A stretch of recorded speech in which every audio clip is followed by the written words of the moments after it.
Heute werde ich Vikariatsleiter, Vikariatsvater, man kann auch sagen Lehrmeister. Ich werde meiner ersten Vikarin Olga Črepanova-Stepanuk einige Fragen stellen. Bitte stelle dich kurz vor. Ich heiße Olga. Ich habe 2 Orte, die mir sehr am Herzen liegen. Einerseits komme ich aus dem Kanton Luzern, aus Schongau, wo ich mit meinem Mann Christian und unserer Tochter Carolina wohne. Andererseits bin ich in Russland, in der Republik Tatarstan, in der Stadt Kasan geboren. Vor meiner Zeit in der Kirche habe ich als Lehrerin gearbeitet. Mein Mann arbeitet ebenso in der Schule. Theologie habe ich an der Universität Basel studiert. Warum ist der 1. Korintherbrief, Kapitel 13, 1-3, dein Lieblingsbibelvers, wo der Apostel Paulus sagt, ohne Liebe bin ich nichts und habe ich nichts? Diese Verse berühren mich tief, weil sie die Bedeutung von Liebe betonen.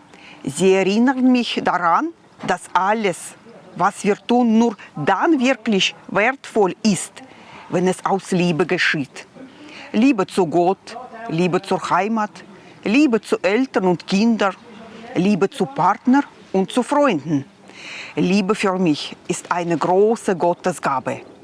Diese Botschaft begleitet mich im Alltag und gibt mir Kraft. Warum willst du Pfarrerin werden? Ich möchte Pfarrerin werden, weil ich Menschen auf ihrem Lebensweg und Glaubensweg begleiten und gemeinsam mit ihnen wachsen möchte. Für mich ist es eine Berufung, als Seelsorgerin Hoffnung und Trost zu spenden und über Gottes Liebe zu denken. Dazu kommt, dass mich Theologie schon immer sehr interessiert hat. Warum machst du dein 2-jähriges Abschlusspraktikum, dein Vikariat bei uns in Leutwil und Dürrenesch?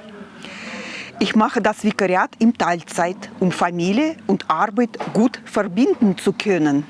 Warum willst du dein Praktikum bei uns machen, in unserer Kirchgemeinde?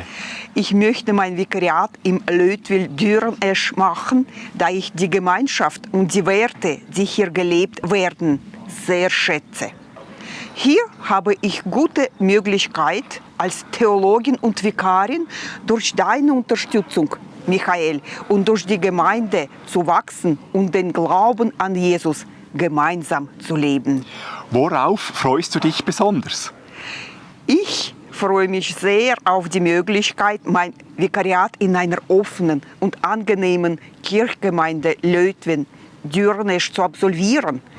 Ich bin gespannt auf die Begegnungen mit den Menschen, auf die gemeinsamen Gottesdienste und auf die Kasualien, die ich ausüben kann. Es ist für mich eine schöne Gelegenheit, Erfahrungen zu sammeln und mich auf den zukünftigen Beruf vorzubereiten. Ich freue mich auf die Aufgaben, die vor mir liegen. Und wir wünschen dir Gottes Segen auf allen deinen Wegen. Vielen herzlichen Dank.